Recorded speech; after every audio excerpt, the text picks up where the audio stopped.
اللہ علیہ وسلم کے وصال ظاہری کے ایام قریب آئے تو حضور نے سرخ پٹی باندھی، تیز بخار ہے نبی کریم کو، 2 صحابہ سہارا دے کے مسجد میں لائے، نبی پاک علیہ السلام کو بظاہر سہارا دے کے لایا گیا۔ کریم رسول نے لوگوں کو جمع کیا، حضور آج کیا ہونے والا ہے، آج کیا کہا جائے گا، آج کس لیے میٹنگ بلائی ہے؟ نبی کریم کے کل صحابہ جب مسجد میں جمع ہوئے تو کھچا کھچ مسجد بھری ہے۔ وصال ظاہری سے چند یوم پہلے کی بات، نبی پاک نے فرمایا آج تمہیں کوئی جہاد کی ترغیب نہیں دینی، آج کوئی نیا پیغام نہیں دینا، آج تمہیں بتانا ہے کہ رب نے اپنے بندے کو اختیار دیا ہے، چاہے تو دنیا میں رہے، چاہے تو اس کی بارگاہ میں حاضر ہو جائے۔ اس عبد نے بارگاہ ربوبیت کی طرف لوٹنے کا ارادہ کر لیا ہے۔ حضرت صدیق اکبر رونے لگے تو صحابہ نے کہا تمہیں کیا ہوا؟ کہنے لگے سمجھ نہیں رہے، کسی کی بات نہیں کر رہے، نبی پاک تو اپنی بات فرما رہے ہیں، اس نے جانے کا ارادہ کر لیا۔ سنیے میرے بھائی، محبوب پاک نے فرمایا بھائی کسی شخص کو میری طرف سے کوئی تکلیف پہنچی ہو تو بدلہ لے سکتا ہے، بدلہ لے سکتا ہے، کسی کو تکلیف پہنچی ہو۔ صحابہ پھوٹ کے رونے لگے، محبوبہ کرم ہی کرم ہوا ہے، رحمت ہی رحمت آئی، آپ کے بارے میں گمان کرنے والا بھی دائرہ ایمان سے نکل جائے۔ حضور آپ کیا فرما رہے ہیں؟ فرمایا نہیں بھائی اٹھو۔ پیچھے سے جناب عکاشہ بن محصن اٹھے، ہاتھ کانپتے ہیں آگے بڑھے، کہنے لگے یا رسول اللہ، ایک جنگ کے موقع پر آپ نے درہ مارا تھا، ننگی پیٹھ پر صفیں سیدھی کراتے، بات دل میں رہ گئی ہے، میں نے بدلہ لینا ہے۔ نبی کریم نے فرمایا بلال دوڑ کے جاؤ، فاطمہ کے گھر درہ پڑا ہے، درہ لاؤ۔ سیدنا بلال حبشی کہتے میں گیا، دستک دی، سیدہ طیبہ طاہرہ حضرت فاطمہ فرمانے لگی بلال کیسے آئے ہو؟ اماں جی وہ درہ چاہیے تھا۔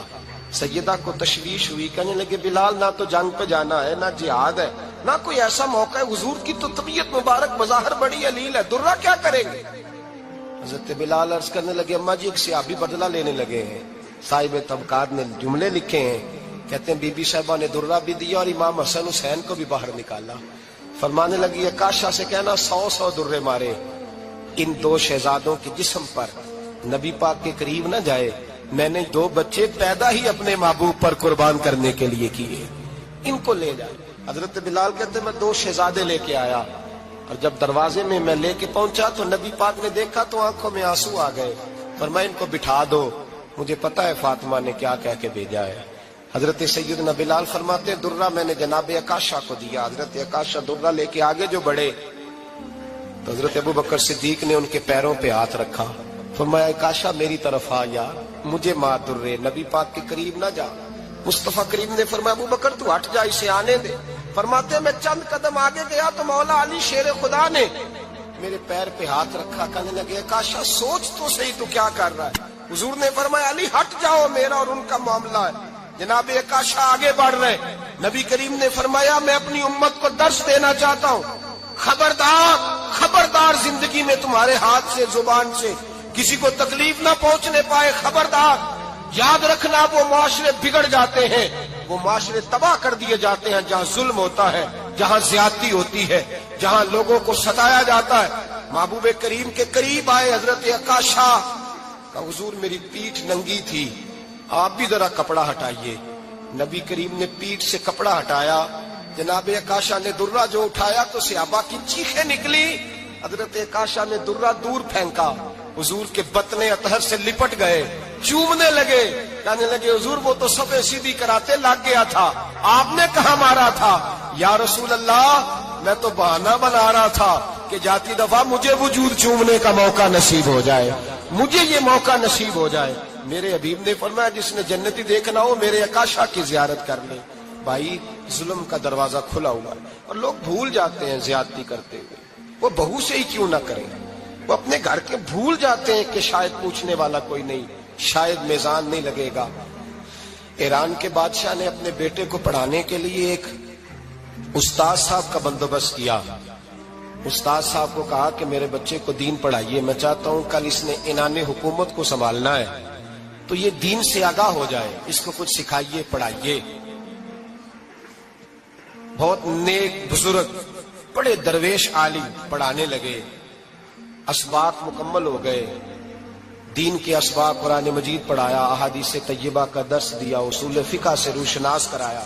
جب بچے نے مکمل تعلیم حاصل کر لی اور آمین ہو گئی، دستار ہو گئی، فارغ ہو گئے، تو پھر ایک دن استاد صاحب نے کہا بیٹے کل تم نے ضرور آنا ہے، کچھ بات کرنی ہے۔ شہزادہ گیا ملنے استاد صاحب سے، استاد صاحب نے کنڈی لگا لی، ہاتھ میں درہ پکڑ لیا، مار مار کے پورے وجود کو زخمی کر دیا، کوئی غلطی نہیں، کوئی بات نہیں، مارا۔ اب بچہ آیا آ کے بادشاہ سلامت سے کہا کہ ابا جی سمجھ نہیں آئی، بڑا مارا ہے استاد۔ تو سیانے تھے نا بادشاہ، یہاں تو قاری صاحب روز کٹہرے میں کھڑے ہوتے ہیں، مولوی صاحب آپ نے میرے بچے کو کیوں مارا ہے؟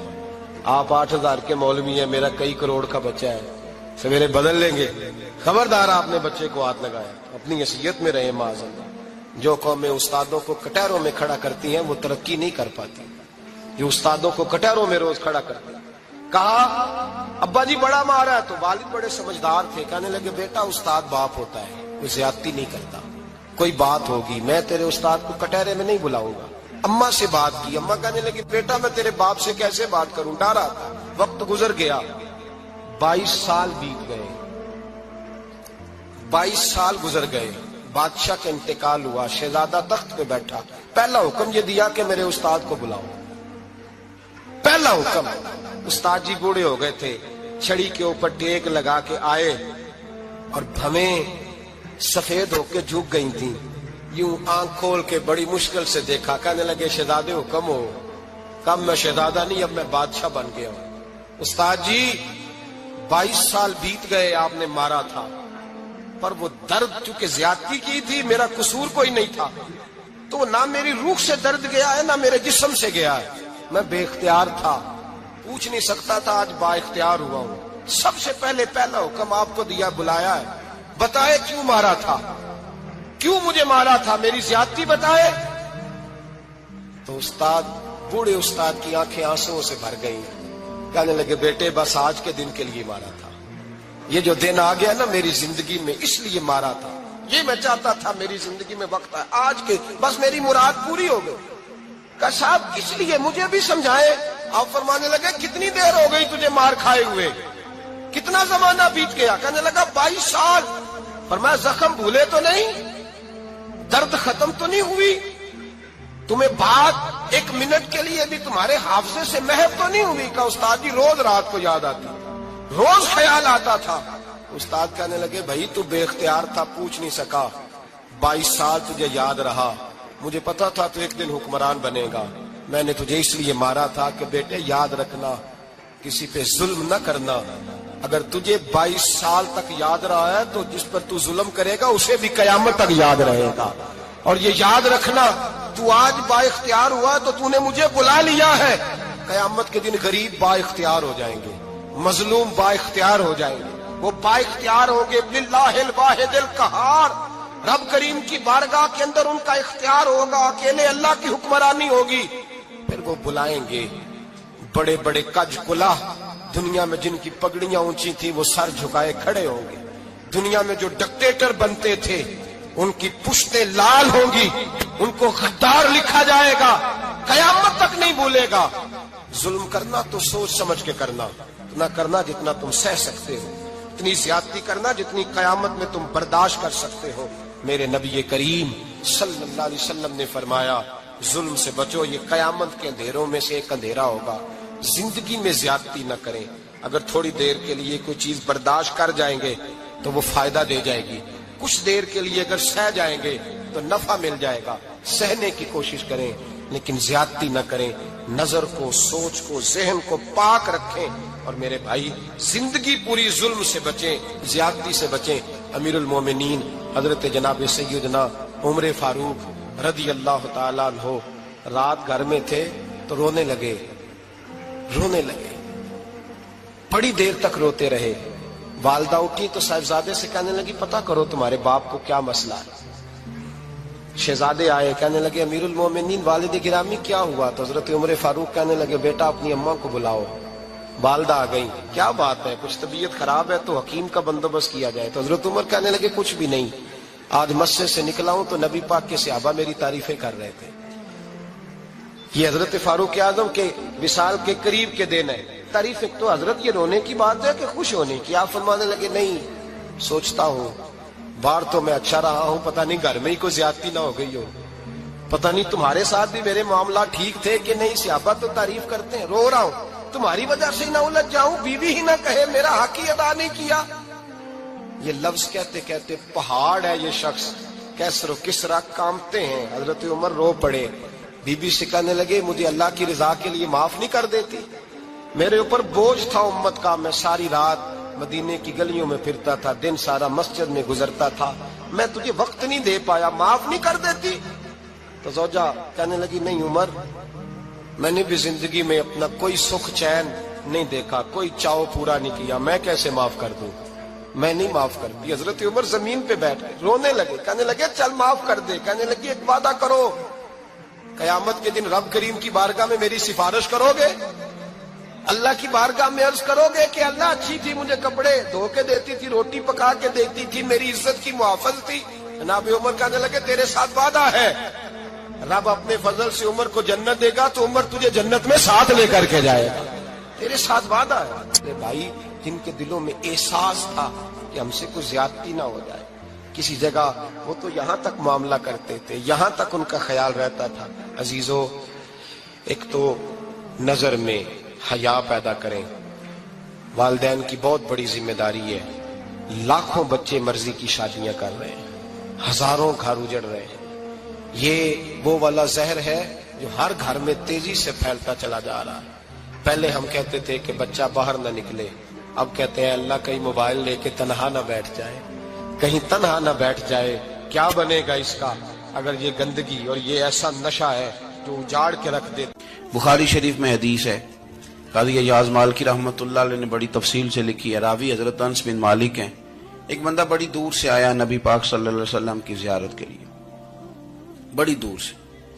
عرب کے جو سردار ہوتے تھے ان کے بڑے ناز نخرے ہوتے تھے، وہ خیر آج بھی ہیں، پروٹوکول کا ماحول آج بھی، یعنی وزیر صاحب کے آگے دو چار گاڑیاں نہ ہوں تو ان کو مزہ ہی نہیں آتا، پولیس والے آگے پیچھے بھاگیں تو حالانکہ ان کو نہیں پتا کہ جو پولیس والے آگے پیچھے بھاگ رہے ہیں نا، یہ حکومت بدلی تو گرفتار کرنے بھی انہوں نے آنا ہے، لیکن وہ بڑا مزہ آتا ہے جب لوگ گاڑی کے پیچھے بھاگتے ہیں۔ کیا بات ہے جناب، بڑی بات۔ اور ہماری طبیعتوں میں پتہ نہیں کون سی، تو نبی پاک صلی اللہ علیہ وسلم کی خدمت میں وہ شخص بڑی دور سے آیا، تو عرب کے بادشاہوں کا مزاج تھا، پروٹوکول بڑا چاہتے تھے، ان کا تو یہ طریقہ تھا کہ حکمرانی کرنی ہے جیسے بھی ہو۔ اگر کسی غلام نے دھوپ میں بندھا رہ گیا، اونٹ اور چھاؤں میں نہیں باندھا تو درے مارتے تھے، اور اگر اس نے کھول کے باندھ دیا تو پھر بھی مارتے تھے، کہتے تھے اتنا سیانہ ہو گیا تو انہیں پوچھا ہی نہیں، خود بخود ہی باندھ دیا۔ وہ شخص حضور کی بارگاہ میں آیا اور بہت سارے لوگوں کے پاس کیونکہ وہ جاتا تھا اپنے سربراہ کا پیغام لے کے، تو وہ کانپ رہا ہے جب حضور کی بارگاہ میں گیا، ڈر رہا ہے۔ اب ذرا بات کو سمجھنا، نبی پاک صلی اللہ علیہ وسلم نے اس سے فرمایا کیوں ڈرتے ہو، سادہ آدمی ہے، دیہاتی ہے، بدو ہے۔ اللہ کے رسول نے تھپکی دی، کیوں ڈرتے ہو؟ تو کہتا ہے حضور مجھے آداب نہیں آتے اور مجھے ڈر آتا ہے، کوئی بات اگر ایسی ہو گئی، آپ مدینے کی حکومت کے سربراہ ہیں تو کہیں آپ ناراض نہ ہو جائیں۔ حضرت انس بن مالک فرماتے ہیں بات کہاں کی تھی، پہنچ کہاں گئی؟ جب اس نے یہ کہا نا کہ آپ تو حکومت کے سربراہ ہیں، کہیں کوئی غلطی نہ مجھ سے ہو جائے، تو نبی پاک کی آنکھوں میں آنسو آ گئے، حضور رونے لگے، اور نبی پاک صلی اللہ علیہ وسلم فرمانے لگے نہ بھائی، تو کسی حکومت کے سربراہ کے پاس نہیں آیا، نہ تو اس بیٹے کے پاس آیا ہے جس کی ماں گوشت کے خشک ٹکڑے کھا کے بھی گزارا کر لیتی۔ میں تو ایک غریب ماں کا بیٹا ہوں،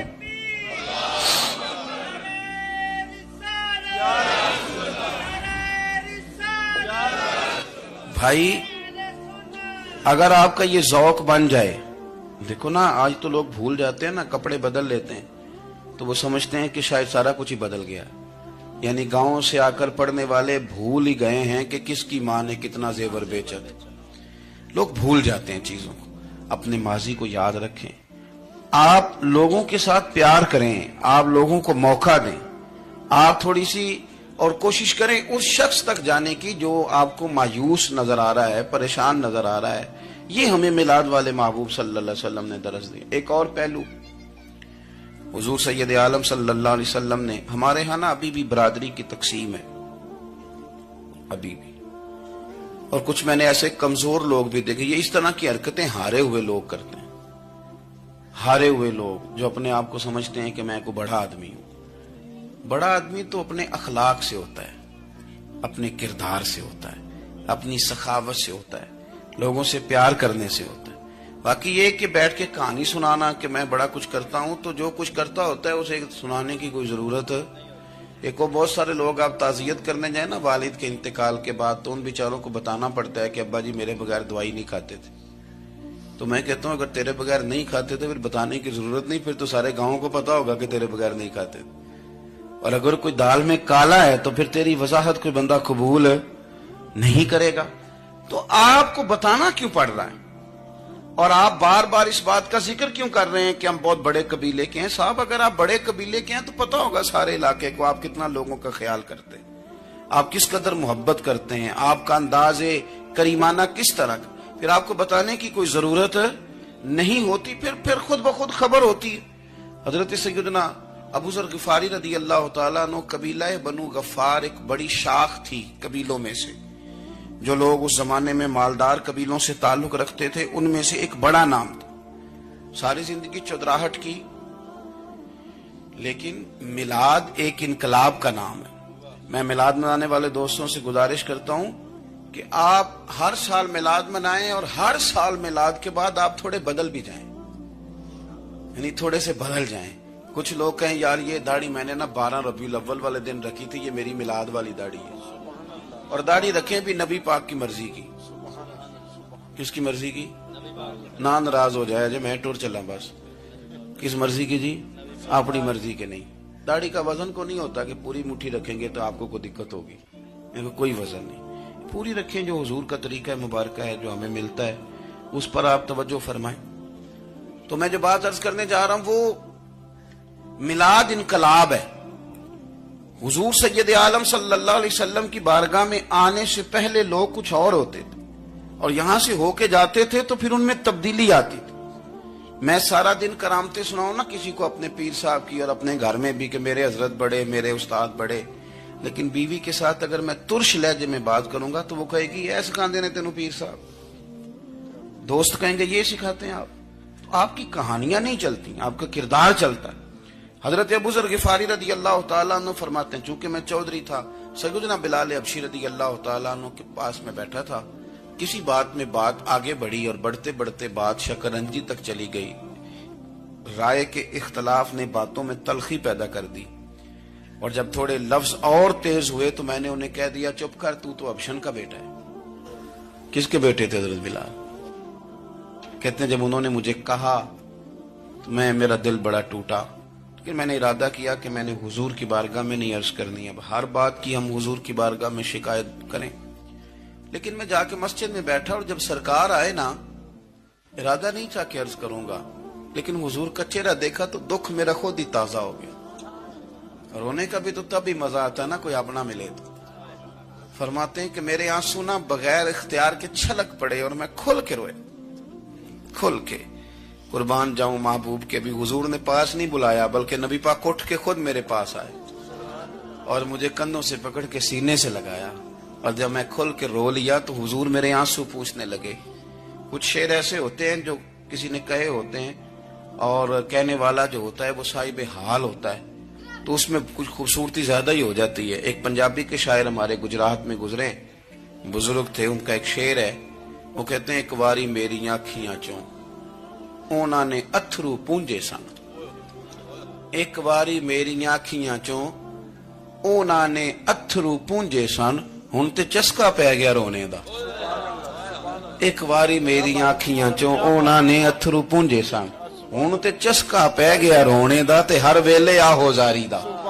تو میں روز رونے لگا ہوں, مزہ ہی بڑا آیا ہے جب سے محبوب نے چپ کرانا شروع کیا میرے عزیز. اور پھر حضرت بلال حبشی رضی اللہ تعالیٰ عنہ چونکہ حضور کے غلام تھے, اور انہیں پتا تھا کہ سرکار میری ناز برداری کرتے ہیں. حضور نے چپ کرایا, فرمایا کیوں روتے ہو؟ تو عرض کرنے لگے یا رسول اللہ صلی اللہ علیہ وسلم, اگر میں ابشن کا بیٹا ہوں تو میری تو غلطی کوئی نہیں نا, یہ تو تقسیم اللہ کی ہے نا. الذی خلقک فسواک فعدلک فی ای صورت ما شاء رکبک. جس طرح وہ چاہتا ہے، جس کو چاہتا ہے اس طرح کی اس کی صورت بنا دیتا ہے. تو مجھے ابشن کا بیٹا کہا جاتا ہے، میری غلطی کیا ہے؟ حضرت بلال نے بھی نہیں بتایا کس نے کہا ہے. لیکن نبی پاک صلی اللہ علیہ وسلم نے کیا فرمایا؟ امام یوسف صالحی نے لکھا ہے، ذرا غور کرنا بات پر. تسلیاں لوگ اور رنگ میں بھی دیتے ہیں، پر یہ تسلی بڑی انوکھی ہے.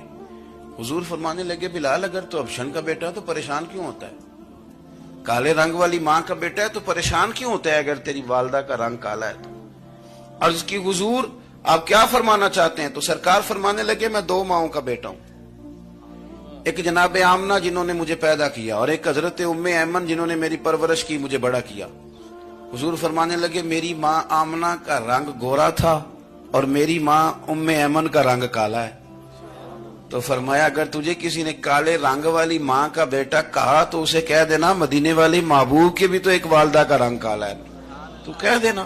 حضرت بلال کہتے ہیں کہ وہ اس طرح کی تسلی تھی، طفل تسلیاں نہیں جس طرح کی ہمیں دی جاتی، وہ اس طرح کی خوبصورت تسلی تھی کہ اس کے بعد میرا دل ایسا ٹھنڈا ہوا، پھر کسی کا تانا نہیں رہا، پھر کسی کی